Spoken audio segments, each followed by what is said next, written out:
Hello बच्चों, आज हम लोग कुछ करने वाले हैं क्लास 12 मैग्नेटिज्म एंड मैटर के कुछ इंपॉर्टेंट क्वेश्चंस हैं जो मेरे बच्चों के डाउट्स हैं। इस जो क्वेश्चन को मैं लाया हूँ आपके सामने, इसमें बहुत सारे डाउट्स हैं बच्चों के। तो आइए देखते हैं क्या क्या डाउट है, शायद आपको भी यूज हो जाए ये डाउट। सबसे पहला डाउट अब मेरे बच्चों का ये है कि हमारे पास दो सर्कुलर कॉइल है और दोनों आपस में परपेंडिकुलरली लाई कर रहे हैं, उनका सेंटर एक ही है, कॉइंसाइड कर रहा है। देखो बच्चों, जब भी हम लोग एक चीज को तो समझ लेते हैं अच्छे से कि जब करंट सर्कुलर होता है तो मैग्नेटिक फील्ड स्ट्रेट हम लोग दिखाते हैं, और जब करंट लीनियर होता है तो मैग्नेटिक फील्ड सर्कुलर होता है। ठीक है ना। अब आपके पास एक वायर है, ऐसा सर्कुलर कॉइल है ये, इसके कारण जो मैग्नेटिक फील्ड होगा उसकी डायरेक्शन कैसे फाइंड करेंगे, मैंने पहले भी बताया हुआ है कि अगर आपके पास सर्कुलर कॉइल है, मान लो ये सर्कुलर कॉइल है ऐसा, तो आप अपने राइट हैंड के 4 फिंगर को करंट के अकॉर्डिंग रोटेट करेंगे तो थंब आपका ऑटोमेटिक स्ट्रेच होगा। थंब जिधर स्ट्रेच होगा वो आपके लिए मैग्नेटिक फील्ड होगा। आप इस वायर को देख रहे हो, गोल वाले वायर को, सर्कुलर कॉइल को आप देख रहे हो, करंट इज लाइक दिस। तो आप 4 फिंगर को ऐसे कर्ल करोगे तो थंब विल मूव अप। तो आप यहाँ पे दिखाओगे, यहाँ पे मैग्नेटिक फील्ड ऐसे दिखाना पड़ेगा आपको ऊपर की तरफ, राइट।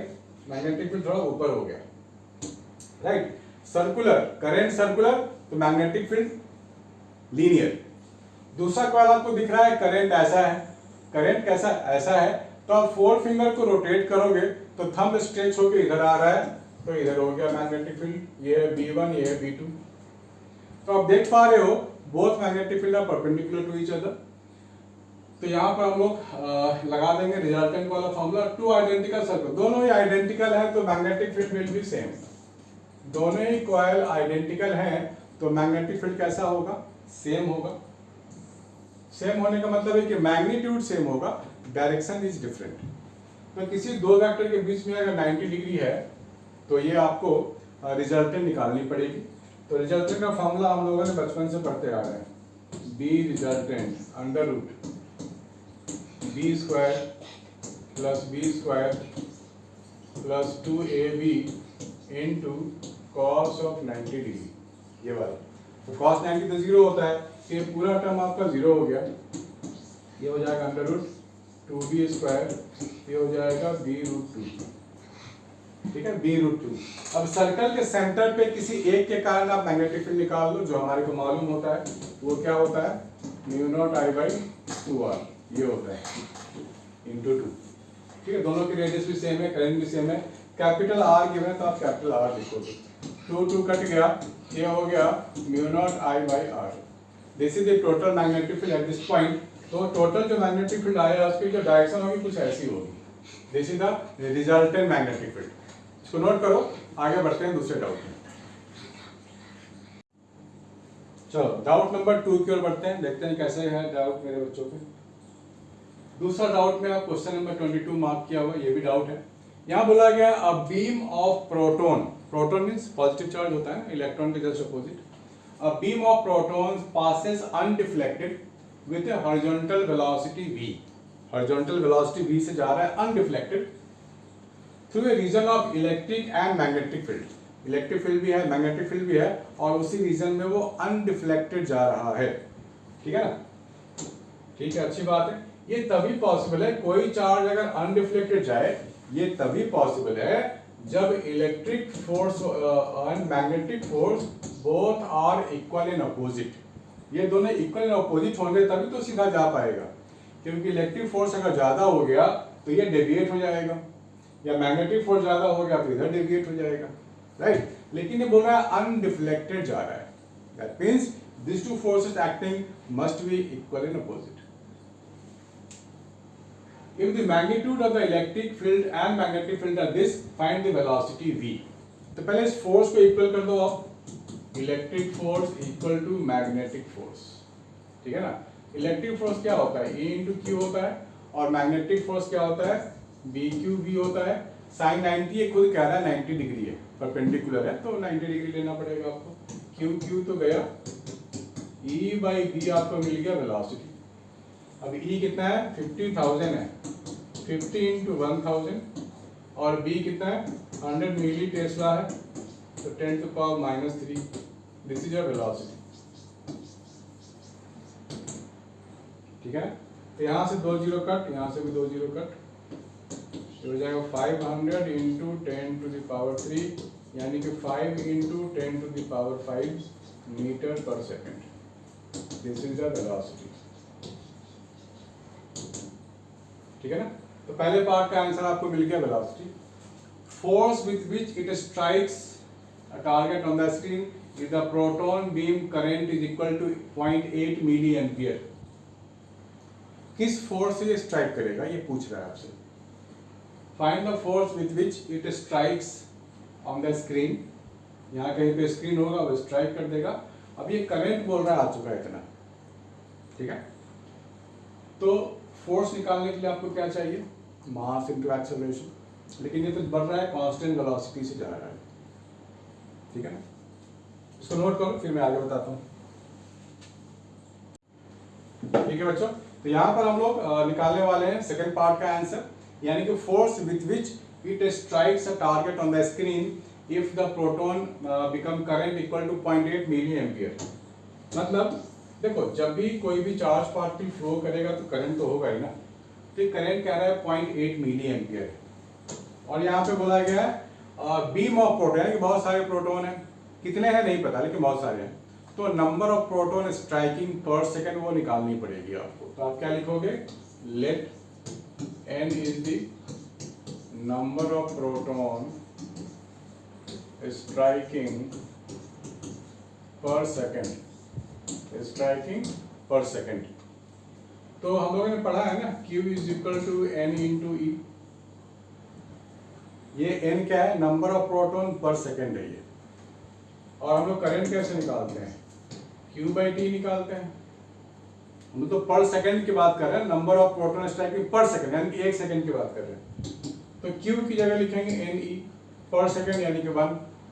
तो N हम लोग यहां से निकाल लेंगे I/E, ठीक, ओके। अब जब हम फोर्स की बात करते हैं तो फोर्स क्या होता है, rate of change of momentum dP/dt, rate of change of momentum. तो मास इनटू वेलोसिटी, ये मोमेंटम हो गया। हम लोग पर सेकेंड की बात कर रहे हैं, और कितने प्रोटॉन है, तो इतने प्रोटॉन है। प्रोटॉन स्ट्राइकिंग पर सेकेंड है ये I/E। तो आप क्या करोगे, ये तो n है ना, n से मल्टीप्लाई करोगे, एक प्रोटॉन तो है नहीं।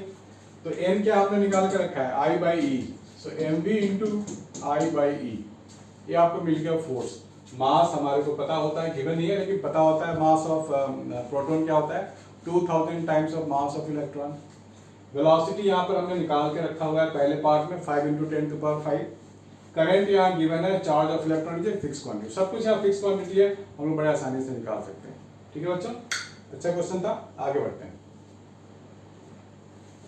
हम लोग यहाँ पर नेक्स्ट क्वेश्चन की ओर बढ़ रहे हैं, ये भी मेरे बच्चों के डाउट है। यहाँ बोला गया long straight wire AB, long straight wire AB carries a current I, a proton P travels with a speed V parallel to the wire। Proton travel कर रहा है, ये चार्ज पार्टिकल है, इधर मूव कर रहा है विद सम वेलोसिटी, ऐसे जा रहा है in direction opposite to the current. Sorry मैंने करंट के अलॉन्ग ही दिखा दिया, इसको अपोजिट दिखाना पड़ेगा। This is moving opposite to this way, this is proton। what is the force experienced by the proton and what is its direction। इसमें current I है, और यहाँ पे डिस्टेंस d भी गिवन है आपके लिए, this distance d is given, ठीक है। तो हम लोग क्या लगाएंगे, force acting on any charge particle. क्या होता है force acting on any charge particle, Q into V cross V, यही तो होता है, यानी कि QVV साइन थीटा, ये होता है। अब यहाँ पे थीटा फाइंड करो, कितनी वैल्यू होती होगी थीटा की।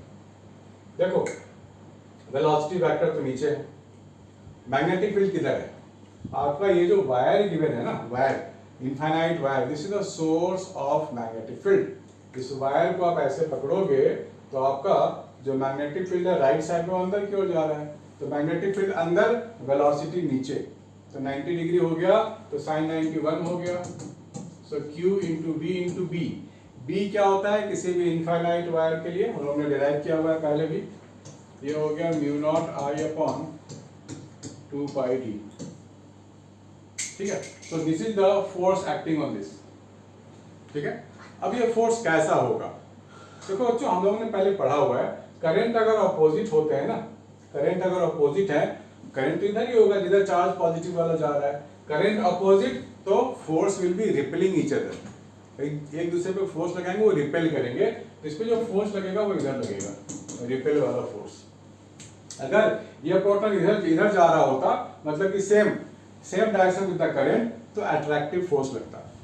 ठीक है, तो हम लोग बोलेंगे इस केस में रिपेल, ऐसा दिखाएंगे रिपेल। इसको नोट कर लो, फिर आगे भी क्वेश्चन है आपके लिए। ठीक है, चलो एक क्वेश्चन और करके देखते हैं, मेरे बच्चों के डाउट्स हैं तो। हाँ, क्वेश्चन नंबर 5 और 6 ध्यान से देखना है बच्चों। यहाँ पर क्या है, अब circular coil of n turns and diameter d carries A current I। कोई सर्कुलर कॉइल है मेरे पास, इसका जो डायमीटर है वो d है, ठीक है ना, डायमीटर d है, और n टर्न्स है, इसके पास n टर्न्स ऐसे लपेटे हुए हैं, n turns. It is unwound, इसको खोल दिया गया, and rebound to make another diameter 2d। अब ये बड़ा सर्कल बनाया गया है, इसकी डायमीटर बोल रहा है कि 2d होनी चाहिए, करंट सेम रहेगा। Calculate the ratio of the magnetic moment of the new coil and the magnetic moment का रेशियो मांगा गया है आपसे, ठीक है ना, new coil to the original coil.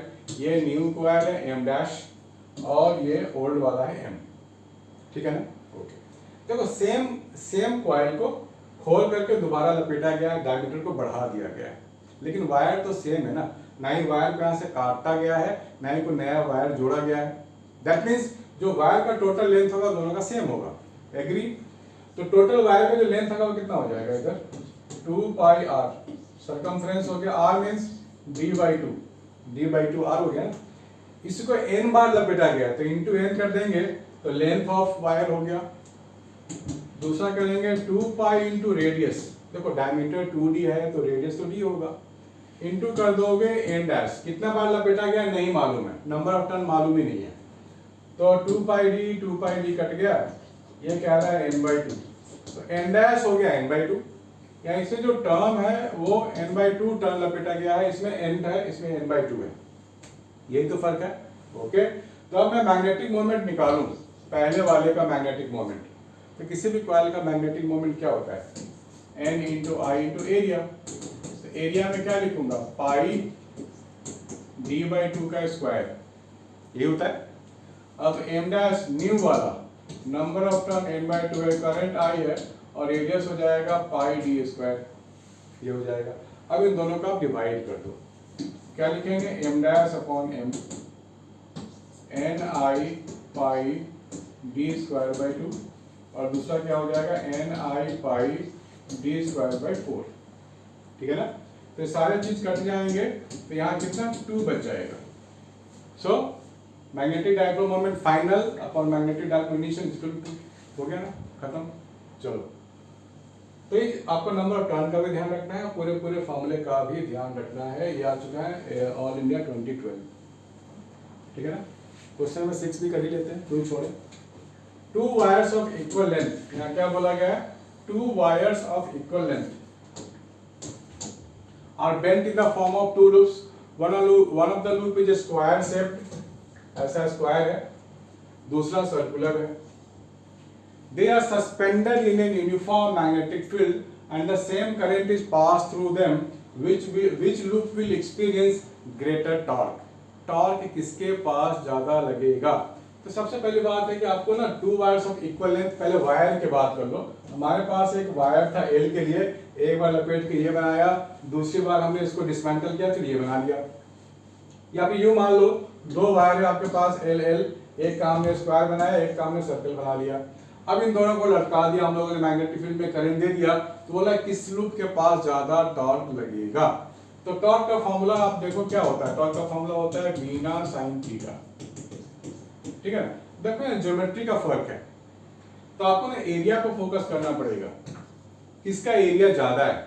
Torque is what, directly proportional to area, ठीक है ना। यूनिफॉर्म मैग्नेट में सेम, देखो B कांस्टेंट है, सेम है, करंट सब सेम है, सिर्फ एरिया का ही तो फर्क हुआ ना। तो जिसका एरिया ज्यादा होगा उसके लिए टॉर्क भी ज़्यादा होगा। अब चेक कर लो किसका एरिया ज़्यादा होगा, आपको दिख रहा है ना बच्चों? जस्ट अ मिनट, आपको एरिया पे फोकस करना पड़ेगा, किसका एरिया ज़्यादा कम होता है उसके अकॉर्डिंग, किसका एरिया ज़्यादा कम होता है उसके अकॉर्डिंग। इस लेंथ को आपने बना लिया स्क्वायर, ये साइड कितना हो जाएगा, l/4 हो जाएगा ना एक साइड, तो area of square, area of square side का स्क्वायर यानी कि l²/16 हो जाएगा ये। अब हम बात करेंगे सर्कल के लिए, सर्कल के एरिया क्या लिखेंगे हम लोग, उसके लिए रेडियस चाहिए तभी तो एरिया निकाल पाएंगे। सो 2πr = l, r हो जाएगा l/2π।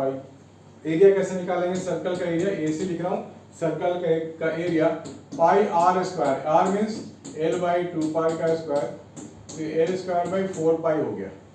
अब देखो बड़ी वैल्यू कौन सी है, l²/16 या l²/4π।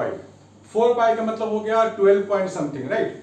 नीचे में 16 है, नीचे में 12 है, कौन सा बड़ा क्वांटिटी है, this area is smaller, circle वाला एरिया बड़ा निकल के आ रहा है, जिसका डिनोमिनेटर छोटा वो क्वांटिटी हो गया बड़ा। तो यहाँ पर सर्कल का एरिया बड़ा है तो क्या लिखेंगे, the circle will experience greater torque. ठीक है ना, हो गया आंसर तैयार आपका, इसको नोट कर लो। ऐसे ऐसे डाउट आप लोग भेजते रहो, आपको वीडियो से मिलते रहेंगे। पसंद आया तो लाइक कमेंट शेयर जरूर करना। बाय बच्चों, टेक केयर।